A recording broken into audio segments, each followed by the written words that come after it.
रायपुर में भी कांग्रेस का प्रदर्शन देखने को मिल रहा है, जहां पर विधायक देवेंद्र यादव की गिरफ्तारी का विरोध हो रहा है। बता दें कि राजधानी रायपुर में कांग्रेस कार्यकर्ताओं ने प्रदर्शन किया और इस गिरफ्तारी का विरोध किया जा रहा है। तो एक तरफ दुर्ग में भारी प्रदर्शन किया जा रहा है, गिरफ्तारी का विरोध किया गया था, पुलिस को रोकने की कोशिश भी हुई थी।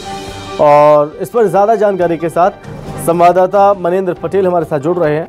तो मनेंद्र, गिरफ्तारी हो चुकी है, गिरफ्तारी के बाद अब बलौदाबाजार ले जाया जा रहा है और कैसी हलचल इस वक्त देखने को मिल रही है दुर्ग में, बलौदाबाजार और राजधानी रायपुर से क्या खबर सामने आ रही है? देखिए, भिलाई नगर के विधायक देवेंद्र यादव के यहाँ सुबह से आज जो पुलिस है वो पहुंचे हुए थे। बलौदाबाजार की पुलिस जो है, बलौदाबाजार के जो पुलिस अधिकारी एडिशनल एसपी आज उन्हें लेके रवाना हो चुके हैं। 9 घंटे की चर्चा के बाद, 9 घंटे की कश्मोकश के बाद उन्हें ले जाया गया है। दीपक बैज और अन्य नेता भी यहाँ मौजूद रहे, लेकिन जिस तरह से उनके जाने के बाद जो युवाओं में आक्रोश दिखा, युवाओं ने उनके गाड़ियों को रोकने की कोशिश की।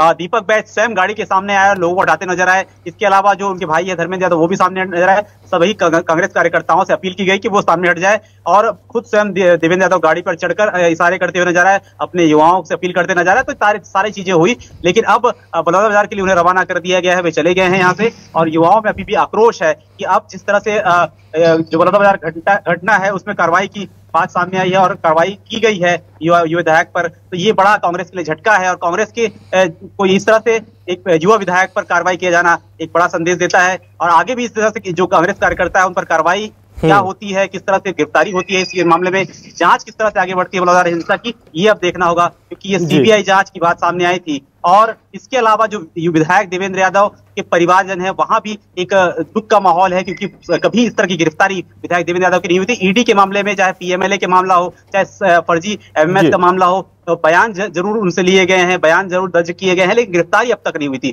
तो ये एक बड़ा जो झटका कांग्रेस को लगा है, एक युवा विधायक की गिरफ्तारी, और गिरफ्तारी के बाद मुझे कल रिमांड पर उन्हें पुलिस मनेंद्र, कुछ खबरें सामने आ रही हैं। एक तरफ दीपक बैज के बयान को लेकर भी दीपक बैज ने बयान दिया, उन्होंने कहा कि सत्य की जीत होगी, सत्यमेव जयते। और साथ ही बलौदाबाजार से भी कुछ खबरें सामने आ रही, जहां पर जैसे ही समर्थकों को पता चला, कार्यकर्ताओं को, नेताओं को पता चला कि देवेंद्र यादव पहुंचने वाले हैं बलौदाबाजार, वहां पर भी नेताओं के जुटने का दौर शुरू हो गया है।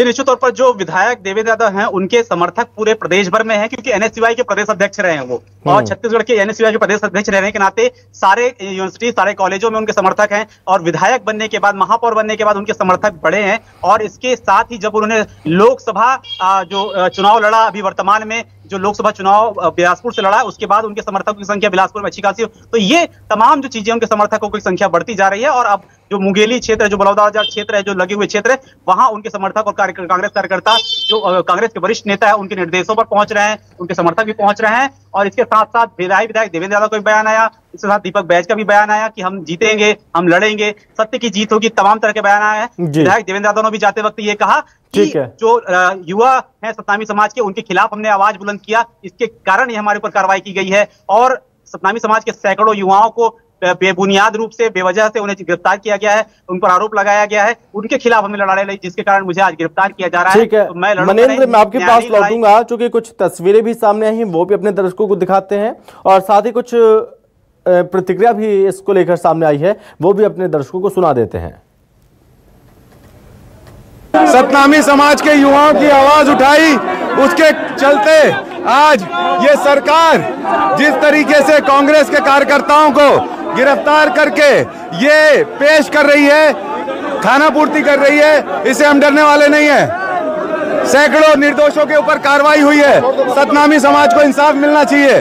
अगर सरकार को लगता है देवेंद्र यादव को गिरफ्तार करके वो अपनी पीठ दबा सकती है, तो मैं तैयार हूं। हम संविधान को मानने वाले लोग हैं, हम संविधान के लिए, आम आदमी के लिए हमारे लड़ते रहेंगे, निरंतर हमारी लड़ाई जारी। तो आप यहाँ पर सुन रहे थे देवेंद्र यादव को, और मनेंद्र सहयोगी हमारे साथ लगातार बने हुए हैं। तो मनेंद्र, खुद एक तरफ देवेंद्र यादव हाथ में संविधान की कॉपी दिखा रहे थे, और उस वक्त एक हाथ में झंडा था सतनामी समाज का, तो क्या बताने की, क्या दर्शाने की कोशिश की जा रही थी? देखिए सुबह से प्रदर्शन जिस तरह से उनके घर के सामने चल रहा था, बलौदाबाजार पुलिस और दुर्ग पुलिस का विरोध जिस तरह चल रहा था, गिरफ्तारी का विरोध जिस तरह से चल रहा था, तो वो सब लगातार इस मामले में सतनामी समाज की भूमिका भी शामिल की गई। सतनामी समाज के लोगों को भी बुलाया गया, उनको शामिल किया गया, उनके लोग स्वयं चल कर आए, उनके अध्यक्ष चल रहा है और हाथों में सफेद रंग का झंडा, साथ ही साथ संविधान की किताब लेकर वो प्रदर्शन करते रहे, उनका विरोध करते रहे। तो ये लगातार आज चलता रहा और विधायक देवेंद्र यादव जब घर से निकले गिरफ्तारी के बाद, गिरफ्तारी देकर, तो उनके हाथ भी संविधान की किताब देखी गई। वो कार में चढ़कर संविधान की किताब और साथ साथ जो सफेद झंडा है सतनामी समाज का, जो बहुत ही पवित्र माना जाता है, उनको लेकर वो हिलाते नजर आए और लहराते नजर आए। तो कार्यकर्ताओं को संदेश देने का, सतनामी समाज को संदेश देने का प्रयास किया गया, प्रदेश भर में संदेश देने का प्रयास किया गया कि सतनामी समाज के हित की बात करने के कारण, उनके खिलाफ, उनके मतलब लड़ाई लड़ने के कारण, उनकी लड़ाई लड़ने के कारण उनको परेशान किया जा रहा है, उनको प्रताड़ित किया जा रहा है, ये संदेश। और साथ ही साथ कानून यानी कि भारतीय जनता पार्टी पर यह आरोप लगाया गया कि उनके ऊपर जो फर्जी कार्रवाई हो रही है, जो बेबुनियादी कार्रवाई हो रही है, उनके खिलाफ ये संदेश देने का प्रयास किया गया कि हम संविधान के मानने वाले हैं और संविधान के हिसाब से हम लड़ाई लड़ेंगे, हमारी जीत होगी और सत्य की जीत होगी। मनेंद्र, बहुत धन्यवाद आपका तमाम जानकारी के लिए।